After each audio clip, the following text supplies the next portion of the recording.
नमस्कार, आदाब, सत श्री अकाल। स्वागत है आपके अपने YouTube चैनल थोड़ी फिल्म थोड़ा म्यूजिक पर।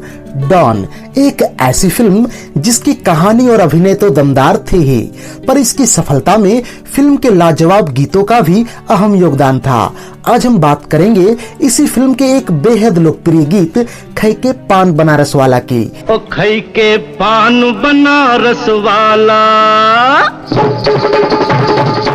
इस वीडियो में हम जानेंगे आखिर इस कालजयी गीत की रचना कैसे हुई। फिल्म डॉन से पहले इस गीत को किस फिल्म में रखा जाने वाला था। यह गीत किस महान अभिनेता के सलाह से फिल्म डॉन में जोड़ा गया।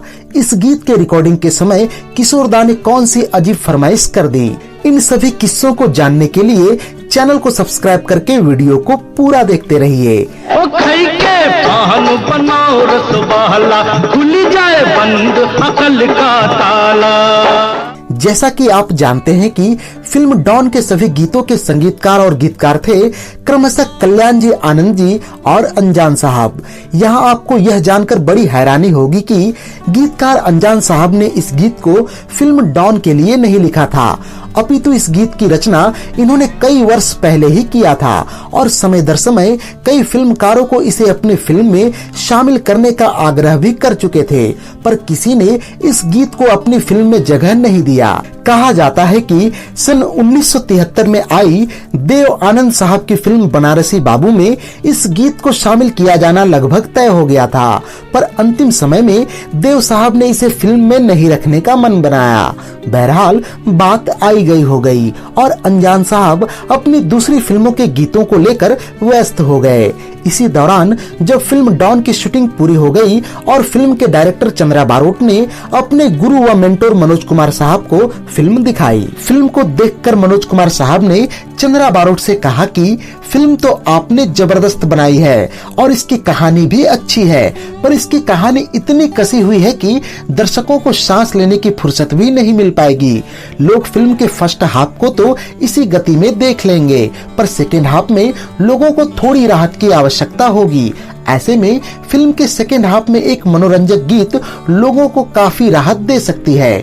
चंद्रा बारोट को मनोज कुमार की बात जच गई। उन्होंने फिल्म के संगीतकार कल्याण जी आनंद जी से कहा कि फिल्म के सेकेंड हाफ के अनुसार कोई जबरदस्त तड़कता भड़कता गीत बनाए। कल्याण जी आनंद जी गीत बनाने में जुट गए। ऐसे में गीत के बोल लिखने की जिम्मेवारी गीतकार अनजान पर आन पड़ी। जब गीतकार अनजान को सिचुएशन समझाई गई कि फिल्म का हीरो भागते हुए कुछ ऐसे लोगों से मिलता है जो उसी की तरह गंगा किनारे बनारस के रहने वाले हैं, जहां पर हीरो को अपने पुराने दिनों की यादें ताजा हो जाती हैं। इस सिचुएशन को सुनकर गीतकार अनजान की बाँछें खिल गई, क्योंकि इससे लगभग मिलता जुलता गाना तो उन्होंने कई साल पहले ही लिख रखा था। इस तरह से खई के पान बनारस वाला गीत के धुन की रचना शुरू हो गई। इस गीत के रिकॉर्डिंग के दिन को याद करते हुए गीतकार अनजान के बेटे समीर अनजान कहते हैं कि उन दिनों लगभग मैं 17-18 साल का एक नवयुवक हुआ करता था।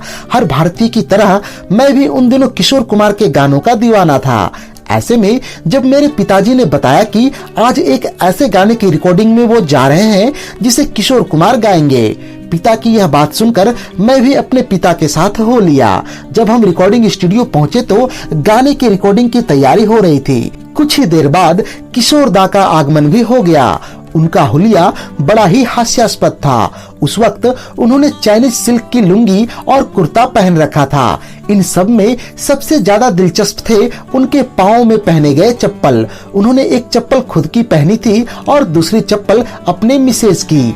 उनके इस पहनावे में 4 चांद लगा रहा था तो उनके आंखों में लगा हुआ सुरमा। खैर, किशोर दा तो थे मलंग इंसान।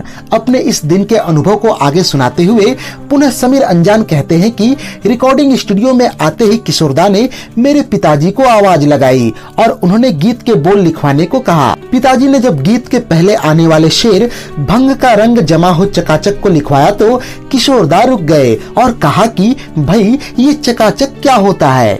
पिताजी ने किशोर दा को बताया कि हमारे यहाँ बनारस में चकाचक का मतलब होता है बखूबी, जबरदस्त या फिर अच्छी तरह से। खैर, इस तरह से गीत के मुखड़े के पहले ही शब्द में किशोरदा एक बार फिर से पिताजी से बोल पड़े कि ये खैके क्या होता है भाई, इसे तो हम खाके बोलेंगे ना। अंत में काफी मस्तियां करने के बाद किशोरदा रिकॉर्डिंग रूम में गए और वहां उपस्थित सभी साजिंदों से कहा कि गाने को एक ही टेक में रिकॉर्ड किया जाएगा। अगर किसी ने बजाने में गलती की तो मेरे जगह उन्हें आकर गाना होगा। इस तरह से गाने की रिकॉर्डिंग शुरू हो गई और गाने के पहले आने वाले शेर को जब किशोरदा ने गाया तो मैं अवाक रह गया और मंत्रमुग्ध सा उन्हें देखता रहा। जब मुझे होश आया तो गाने की रिकॉर्डिंग हो चुकी थी और किशोरदा जा चुके थे। ये तो थे समीर अंजान के अपने संस्मरण। पर इस गाने की रिकॉर्डिंग को लेकर यह किस्सा भी बड़ा मशहूर है कि रिकॉर्डिंग के दौरान गाने में फील लाने के लिए किशोरदा ने सचमुच के पान खाए थे और थूकने के लिए रिकॉर्डिंग रूम में बकायदा प्लास्टिक के तिरपाल बिछाए गए थे। ओ खई के पान बनारस वाला। खैर, जब इस गाने की शूटिंग की जाने लगी तो बच्चन साहब को खूब तकलीफों से गुजरना पड़ा था। दरअसल इस गाने में इन्हें नंगे पांव ही नाचना था, जिससे इनके पांव में चोट लग गई। बच्चन साहब के इस तकलीफ को आप गाने में साफ साफ देख सकते हैं। इसके अलावा बच्चन साहब अपनी इस भूमिका में वास्तविकता का शक्ल देने के लिए रोजाना कई पान खा जाया करते थे ताकि उनके होठों में पान की लाली बनी रहे, परंतु पान में उपस्थित चूने के चलते इनके होंठ छिल जाया करते थे, जिससे इन्हें खूब तकलीफ होती थी। हालांकि अगर पान में चूना नहीं भी मिलाया जाता तो इसकी लाली में कोई खास फर्क नहीं पड़ती। तो ये थी सन 1978 में आई सुपरहिट फिल्म डॉन के एक सुप्रसिद्ध गीत खैके पान बनारस वाला पर हमारी एक खास पेशकश। उम्मीद है कि यह वीडियो आपको बेहद ही पसंद आई होगी।